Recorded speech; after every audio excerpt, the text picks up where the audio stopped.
Од почетокот на проектот до сега, следејќи ги активностите на Националната платформа за женско претприемаштво,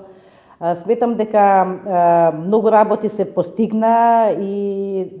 радосна сум што постојано се освојуваат нови врвови кои постојано ги следаме преку социјалните мрежи. Што се однесува до соработката и помошта и поддршката од новинарите, односно од конкретно Слободен печат, сметам дека треба да се направи соработка со самото радио на платформата, бидејќи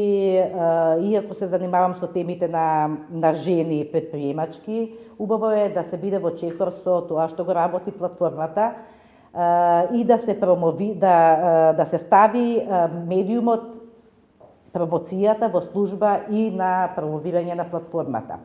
Оваа соработка досега веќе имаме остварувано, меѓутоа сметам дека треба да се забрза, односно фокусот да се стави на интензитетот, односно 2 пати во месецот би можеле да се објавуваат написи кои поконкретно ќе обработуваат, односно поконкретно ќе обработуваат темата на женско претприемаштво преку примери соодветни, успешни жени, како стигнале до успехот и особено со акцент на првите чекори, бидејќи тоа е важно за да можеме да се вклопиме со чекорите на женското претприемаштво кој ги нуди како да се почне свој бизнис, од каде да почнам.